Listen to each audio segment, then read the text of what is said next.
a Kang variant Rama robot body revealed. A few new rocks to save up. Listen, check this out.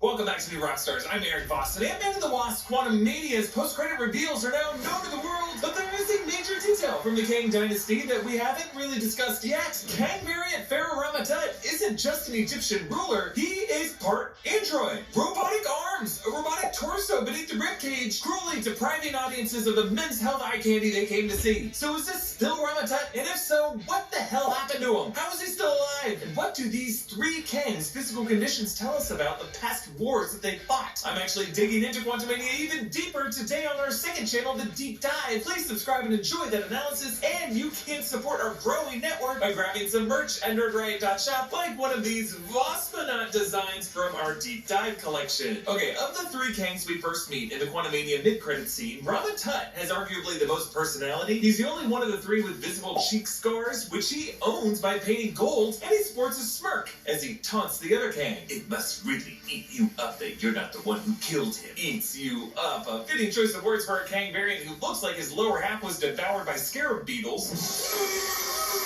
Now, Pharaoh Rama in the comics was one of the earliest time travel villains that was later retconned as Kang, a villain to the Fantastic Four. But it looks like some changes have been made to this Rama.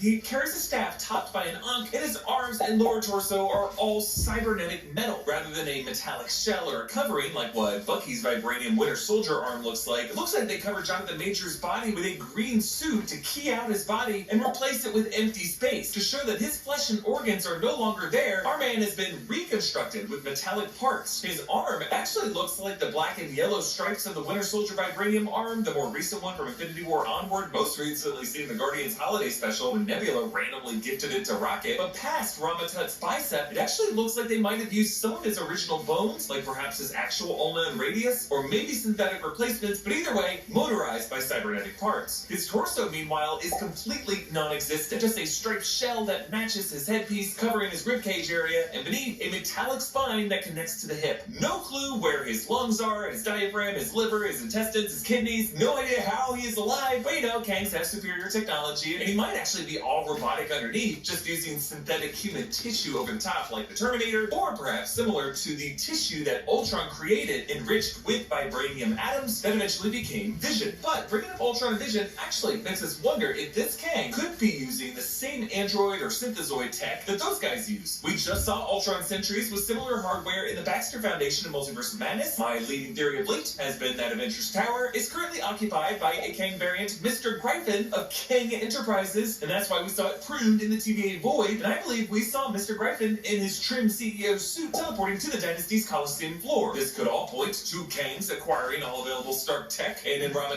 case, being used to augment his broken body. He who remains told us that before the multiversal war broke out, all Nathaniel Richards variants for a time supported each other and shared resources. They shared technology, knowledge, using the best of their universes to improve the others. But we should also ask, what metal is Rama android body parts? Is it vibranium, like Ultron's final form? And if so, that would give the Kang Dynasty a perhaps greater stake in the coming vibranium war coming out of Black Panther Wakanda Forever, what Val was seeking, in the coming plots of Captain America New World Order and Thunderbolts, which are still rumored to revisit the corpse of the Celestial Tiamat, using it as a mineable resource being fought over by the nations of Earth. But what if this metal is adamantium, an even stronger alloy of vibranium? Now we're talking. I like eating so much that I do it every day. But figuring out what to eat is a different story, and for that, I outsource my decision-making process to Hungry Root. Hungry Root is a tech-enabled grocery service delivered right to your door that's personalized to your lifestyle and tastes. You just take a short quiz when you sign up, sharing how you like to eat, your dietary needs, and your goals, which can be anything from eating more plants to just saving time in the kitchen. Hungry Root then sends you personalized weekly deliveries filled with healthy groceries. You can edit your weekly deliveries and choose exactly what you'd like to receive, or let Hungry Root choose for you. When your delivery arrives at your doorstep, you can mix and match the groceries with what's in your fridge, or use the easy 10-minute recipes Hungry Root provides. With over 2,000 recipes to try, you'll never get bored with your meals. The more you shop and cook with Hungry Root, the more the personalization engine learns what you like, so you can spend less time planning, shopping, and cooking, and just more time enjoying the food that you love. This week, I got a ton of stuff. I got stuff for some pasta, some stuff for a pesto grilled cheese, but I unboxed it at the perfect time because I was able to pop in the microwave a simple and delicious breakfast tamale.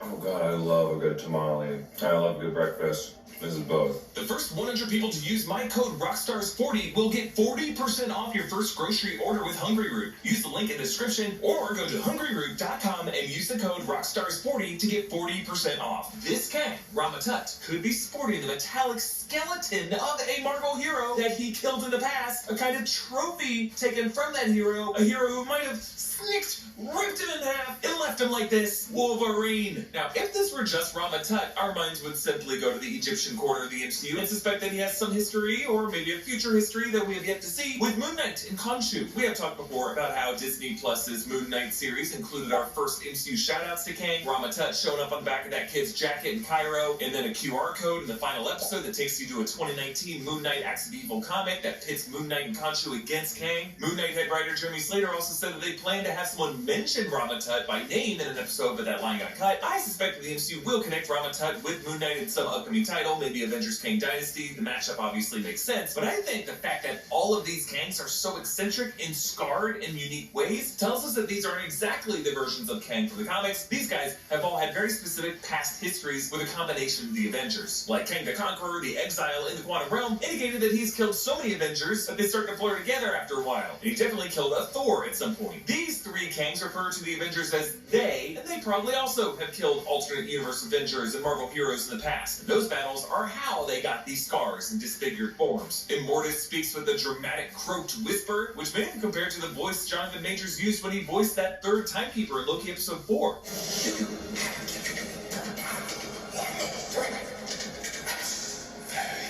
The voice of a Kang who might have had his trachea destroyed by being choked for a lifetime of screaming. Then there's that more futuristic Kang. Looks like he's wearing that suit to best protect himself from armored Iron Men, or Iron Hearts, or Black Panthers, or Visions. And then Rama for him to be this messed up. It reminds us of Darth Vader after Obi-Wan Kenobi high-grounded him on that lava beach on Mustafar. If you need this much reassembling, that's not something you can really do by yourself. Rama must have gotten messed up, and then other Kangs must have considered him so valuable that his remaining parts are worth preserving in this hybrid android form, and so they decided to rebuild him and keep him alive. They need him. This tells us that Rama must have some precious knowledge or skill set that the other two Kangs need to maintain power over the dynasty and control the other timelines. Perhaps as one of the older Kangs that can meet insights into the Fantastic Four, Moon Knight, the Iliad, the gods of Earth, the history of human civilization at large. The only Kang to get so f***ed up by Marvel heroes and live to tell the tale is extremely valuable because he can tell the others the exact weaknesses and pressure points of each of these Marvel heroes that he went 10 rounds with. How do you think Rama